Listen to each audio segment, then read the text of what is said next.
এইখন সম্ভ্ৰান্ত গুৱাহাটী।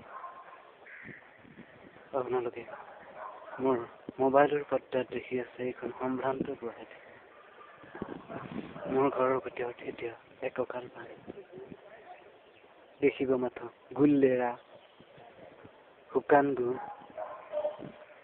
কাবাৰ উঠি অহা বাচ্চাক পিন্ধোৱা ডাইপাৰ। মোৰ ঘৰৰ ভিতৰত দেখিব কোনোবাই ইউজ কৰি পেলোৱা আটক ধুনীয়া বস্তু। এইখন সম্ভ্ৰান্ত গুৱাহাটী। মই এইখন গুৱাহাটীৰ নাগৰিক। মই গল্প কৰোঁ, মই গুৱাহাটীত থাকোঁ। মোৰ ঘৰৰ মানুহে ভাবে যদুবৰ শান্তিত আছে, যদুবৰ শান্তি প্ৰিয় পানী। ই বৰ শান্তি প্ৰিয় পানী, গতিকে ই গুৱাহাটীত থাকে। কিন্তু মইহে জানো মই যে কিমান কষ্টত আছো, কিমান পানীৰ মাজত আছো। মোক যদি মানুহে কয় যদু মৎস্যজীৱী বা এইটো কি কয় পানীত থকা বস্তুটোক কি কয় হে, এইটো ধৰা হওক পানীৰ পানী।